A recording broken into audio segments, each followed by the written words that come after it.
Level Up Latina partners with working women and mamas alike to guide them in achieving fulfilling career and life goals through financial empowerment, professional or leadership coaching, and personal wellness.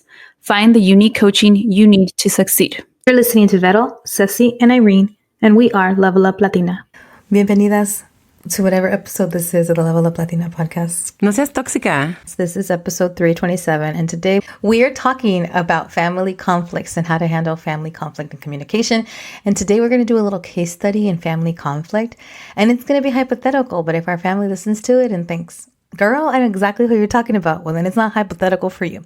But before we jump into the hypothetical situation and how you would handle it, ¿Cómo están hoy, Ceci y Vero? Bien intrigued. Ush, yo quiero saber qué está pasando en el hypothetical, en serio. Ando bien mala, pero eso me va a aliviar. Ándale, vámonos. Somos bien chismosas y nos gusta el chisme. So the word tóxica is so awesome because it's become a cool thing. And I guess it's not a cool thing to be a tóxica. But anyway, and it's got that twang of Latino-ness. But as true Latinas, aquí les traigo un chisme of this hypothetical. This family that is very close, very loving. They have a history of being very close, very loving. They're not very big, few siblings. And the siblings are all married. And there's a few kids in each of the families. And Girl, it's a you talk simple about family. my family, girl. You talk about my family. Major, not super big. Vero's like, ¿Cómo ¿Cómo sabías sabes de mi familia? Anyway, there are these two siblings. And there's one sibling that doesn't really ever invite over to his house and never has. And it's been many, many years. And he's sort of, that's his pattern. That's his style. He lived in one city for about 10 years. And we probably went to his home, I don't know, 3 or 4 times. Well, he just bought this bigger home in a different town, but further away. And many years have gone by, or a couple of years have gone by, and also still doesn't invite over to his home. So the other sibling said, well, it's fine, you have the right. But he decided to ask a year into it, like, hey, did I offend you? Did my family offend you because you don't invite us over? Like, what's going on there? Oh, no, you didn't offend me. Everything's okay. We just don't really have people over. Oh, okay. So then a whole other almost year goes by. And it comes up again because the sibling that lives far away and doesn't really invite said, hey, I see that the other siblings get together. You guys socialize and see on social media that you guys invite each other to do cool things and to travel and to hang out. And I don't feel like I'm really getting invited much. Like maybe we should have a pact where we do a better job of inviting each other to things. And then the sibling who's been communicating that they have these hurt feelings around not being invited was like, well, I'm not going to really do anything different, I don't think, because I've already talked about how I feel kind of excluded from your life, from your home, and possibly unwelcome. And he was like, you know what, you're right. I got to do better. The brothers, I've been meaning to do better. So the brothers seem to really connect on that. They don't really invite to their homes, but they seem to connect on being okay with it. Well, one of the wives heard about this secondhand, third hand, that this was still being discussed. And so the wife came to the family group chat and said, I don't appreciate this whole narrative, this whole conversation about people not inviting into people's houses. And just in anger said a bunch of very mean things directed at that couple. The gentleman who had been very kind and talked about how he just felt excluded from his brother's home and that it was okay that they would both work on getting better. Well, the wife was like, I ain't got nothing to do with nothing. The wife was like, me, there's just supporting your spouse and that's that. So it ended up being this big old ordeal. But the hypothetical for you all today is, how would you handle that? Like, how would you handle if in a family there seems to be one sibling that doesn't really welcome you into their home, another sibling that does somewhat of a better job, and is historically, these couples have been together for a long time, been better about welcoming you into their home. And then the plot thickens when, after it's been discussed between the men of the home and all that, it then becomes dramatic. It then becomes an issue. A wife gets offended about that this is being talked about, even though the brothers very respectfully have talked about how they've been kind of not mutually inviting one another. Keep in mind, these brothers are still not inviting each other into their homes. Now the whole extended family knows getting together for holidays has become kind of awkward, especially since that one wife blew up. And eventually the one wife did apologize to other people that were in that text thread and said, my bad, I probably shouldn't have assumed all these things. The wife did not apologize to the actual couple that she attacked and said a bunch of things about. So how would y'all handle that? Not inviting each other to each other's homes, and then a toxic exchange between in-laws and like a miscommunication about. Whoa, drama. On the one hand, I see the siblings, they're discussing and that the dialogue and that's it. But in our culture, and I want to say that you guys will agree with me, when it comes to hosting, la mujer de la casa es la que maneja esos eventos, ¿no? Entonces, so yes, I give it to, like, yes, the brothers are having the discussion, but in that case, the brothers should have spoken to their wives, I think, and said, hey, I had this conversation with my fulano de tal, my brother, and we want to be, we want to include them, we want to host them, como ves, let's have this discussion, I think, in mi opinion, because again, and nosotros sabemos that, Vero, tú, Irene, yo, like, when we want to have people over, it's our decision, right? Como la ama de la casa, mujer de la casa, women of the house. Like in my case, if Luis wants to have his family over, his mom, like siempre me dice, oye, chula, does this work? Because I think in our culture, that's how I saw with my mom. Like that's how we've been brought up. This is my opinion. Like the gentlemen should have discussed it with their wives and maybe had the wives discuss the gathering. As my opinion. So maybe the brothers that had this conflict that were feeling like they weren't inviting each other over maybe should have incorporated their wives sooner and been like, we're having these feelings. We should, if we really feel that we should get together. Yeah, that's one way, right? How else, Vero? Like, how would you handle this conflict? Like the bros talk to each other about how they were feeling, nothing really changed. I think you can let the siblings talk about it, right? And really, I feel that maybe there's just unspoken things that maybe someone has felt towards the other, and the easiest way to do it is to blow up and let it out because you're keeping it in. We all experience certain things. We all experience, like, we'll interpret certain things. We'll take on, ¿cómo se llama la palabra? The P word, what is it called? When you, like, someone's talking about it and you're like, you project. Oh, project. So you think like, oh, well, that person's referring to me. And instead of like clarifying on those things, we let it build up. And I think is this person mean me? Blah, blah, blah. It's like, so we let things build up that are very unnecessary. In this case, if the brothers handled it and they're trying to figure out a way to bring the family together and into more gatherings, like, I don't know. I have a feeling that possibly, one of them is just very willing to open the doors to everybody. Hey, vénganse todos. Maybe that's the thing, and the other family's still not sure how to do it, right? But it's definitely maybe something up with the way they do things, their style, and though maybe they are not just willing to open up the doors. Like Ceci said, like, I know for me that when there's when my husband opens the door to family and friends, when I am not aware, it's kind of like, at first it's just like, oh, fuck, right? Like, oh, no limpié, dejé los calzones tirados allí, like, oh, shit, right?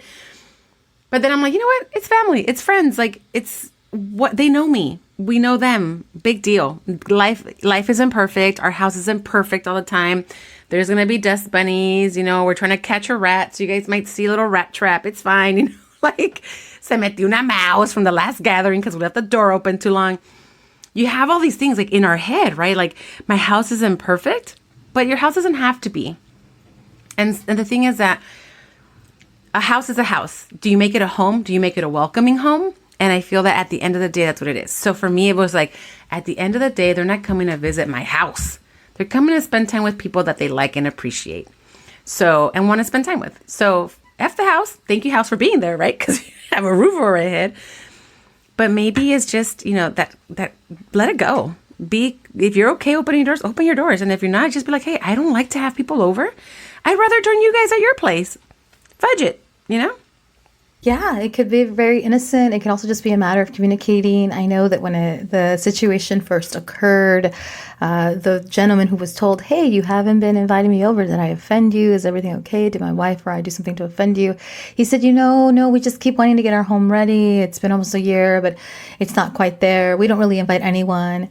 And it sort of has progressed. Like everyone who comes over to our house kind of invites themselves over. And so then there was the debate about that. Do you just invite yourself over to someone's house? That's also a little bit awkward. The brother who did address the brother who wasn't inviting him over did say that there were some years ago where he had tried to stop by and he called his brother and said, hey, I have a 6-pack. Can I come in? And the brother was like, no, you can't come in right now. So there's a bit of that. Like the spouse maybe does want the home to be clean a certain way or does want to feel in tip-top shape. All of those are assumptions we don't know. But the brother who has held the sort of like, why don't I get invited over, has had moments where he has felt rejected when he tries to stop by. He's had moments where he felt like he tried to ask and the brother just said, there's nothing. So all along, there's been nothing until the one wife blew up. So the one wife blew up and then the whole family got involved in a group chat. And the other wife is kind of like, whoa. Like I am letting these men handle it, but you're very welcome in my home.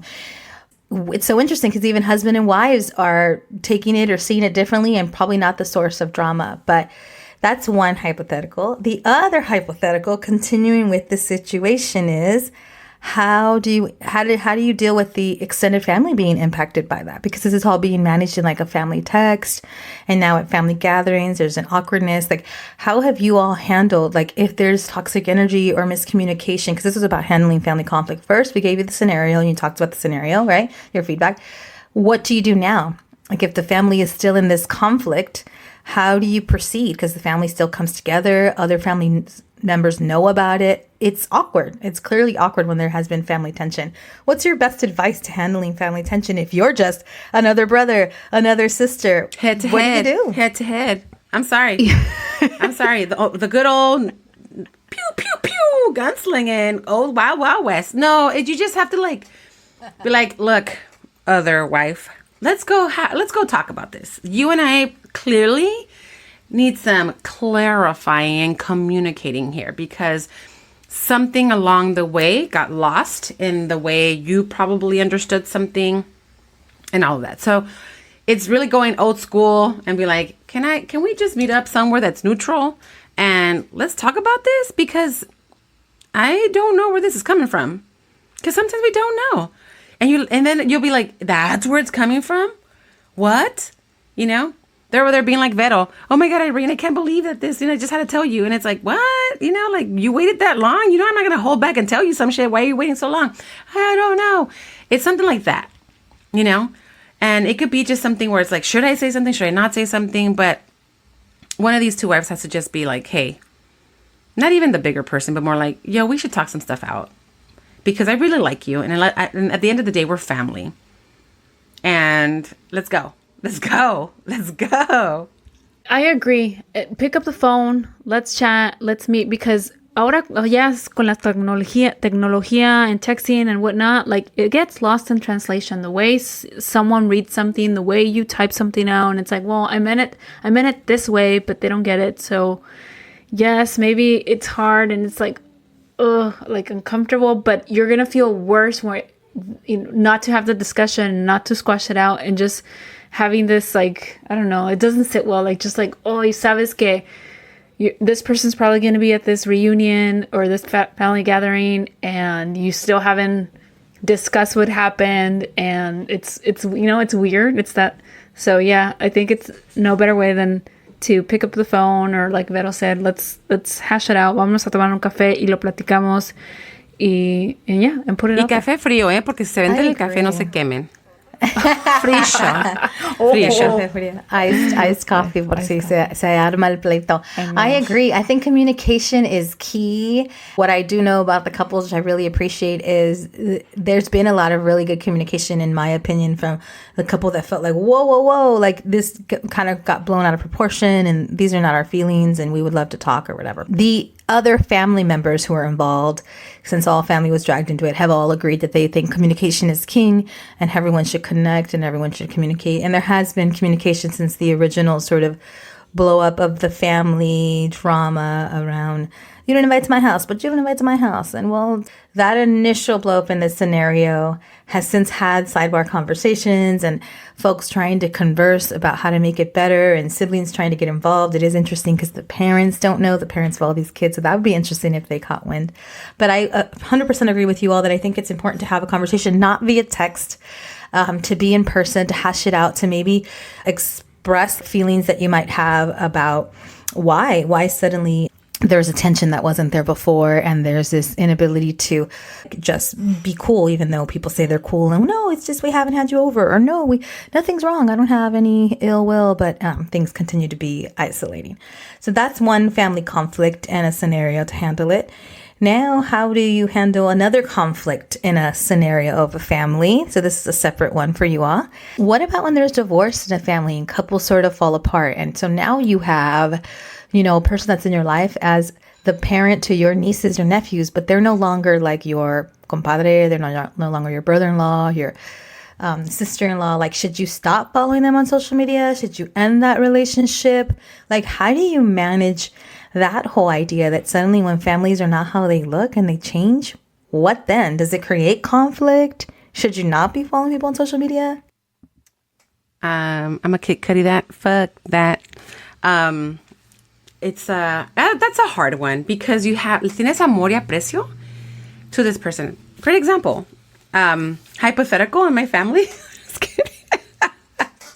Hypothetical in my. We're talking a little bit out of our friends' chismes here. In my family, we had had a divorce, and there was a divorce, and it was a long marriage, right? Like almost 30 years, right? And kids are involved, and family is intertwined, and the person that you see them as a brother, not just the husband of, right, or the wife of.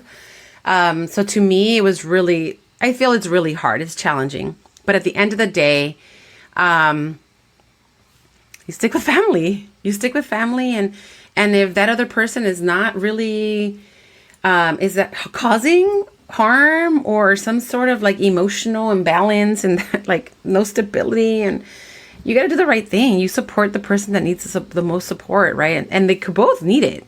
They both could be having their own issues. But at the end of the day, you're like, hey, yo, like for me, it was like, yo, you're my sister. You're my compadre. You're like a brother.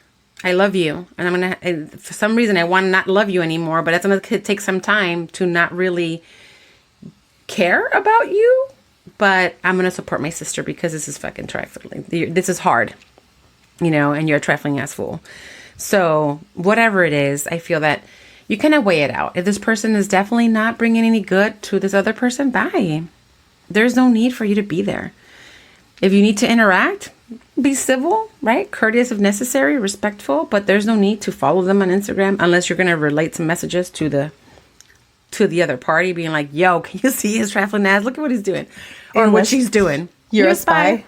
You're a spy. I spy with my little eye. But no, I think it's fair. Be like, bye. Sorry, you're not part of the family anymore. I second that. Blood is thicker than water. In my hypothetical, just kidding. No, just kidding. The same thing. The same thing what Vero said. I mean, there's much love there with my ex-brother-in-law, especially because I've known him since he was a freaking kid.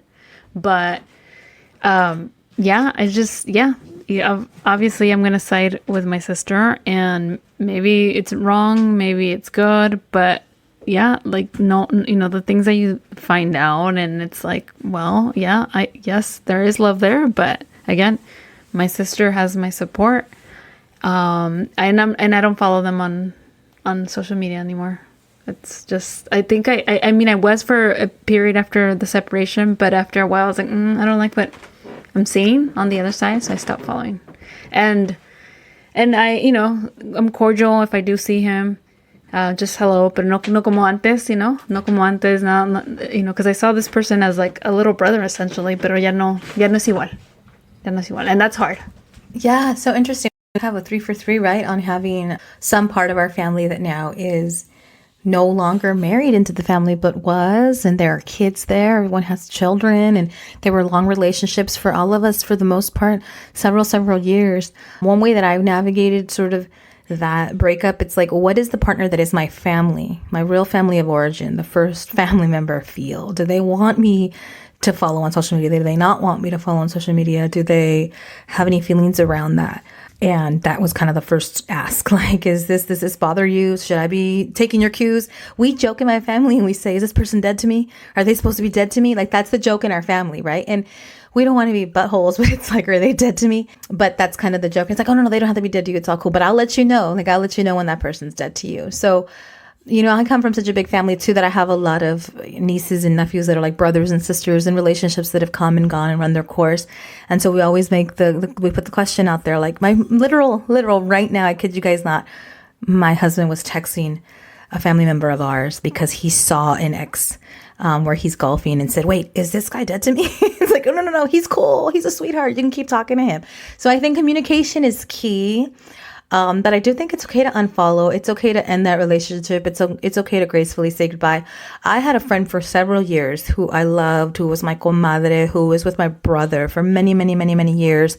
And when they finally did break up after many, many years together, she said straight up to me, he was a toxic figure in my life. It was a relationship that didn't work. Like, I need distance between your family, myself, you, your world. I don't want to see him in any capacity. I don't want to know of his life in any capacity. And we all had to respect that. And we all took, you know, the strays of those bullets. But dude, more power to her.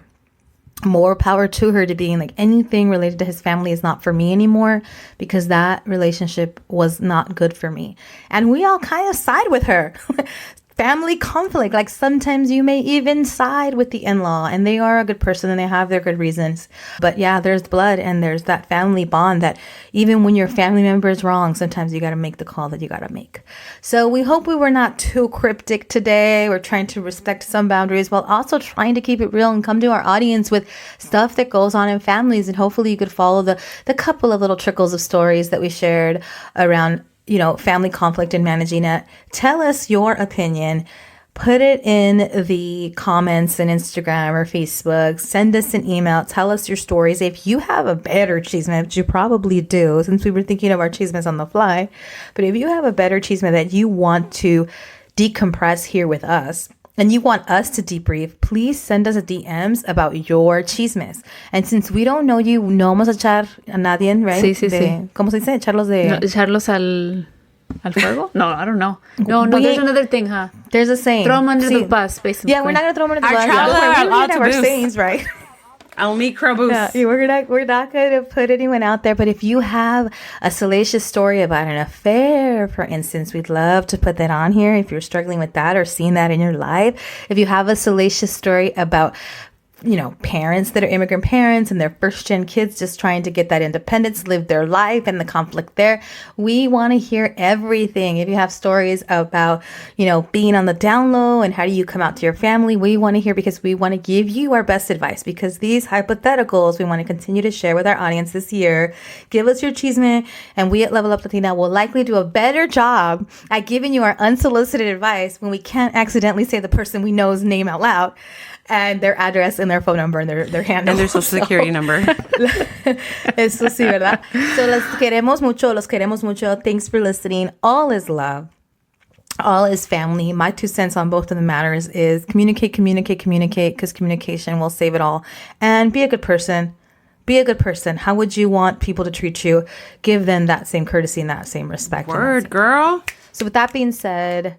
Thank you. That was so good. Do not forget to sign up for our collective, because our collective is coming. It is around the corner in a couple of short weeks, and it's going to be so good. It's all about self-care and self-advocacy. Speaking of chisme and managing conflict, last week we talked about just the state of our nation and ICE and politics and the drag that is.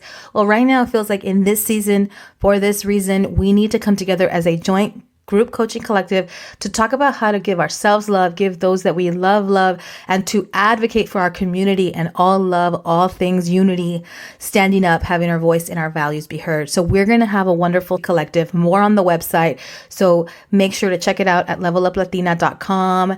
At Level Up Latina is our handle across the social media platforms that we live on. More information on our collective can be found there. It's super affordable, super accessible, but you need this 5 weeks in your life. because we're actually going to make them a little longer so that we can get more, because each session always feels like not long enough. So it's a 5-week collective. Can't wait to see you there. Find out more at leveluplatina.com. And until then, que sigan los chismes de las tóxicas y los hypos, and send them in. We will deliberate. We will deliberate. Send it in the DMs and we will give you another juicy episode, maybe a little longer than this one. Las queremos mucho. Ciao, ciao. Besos. Ciao.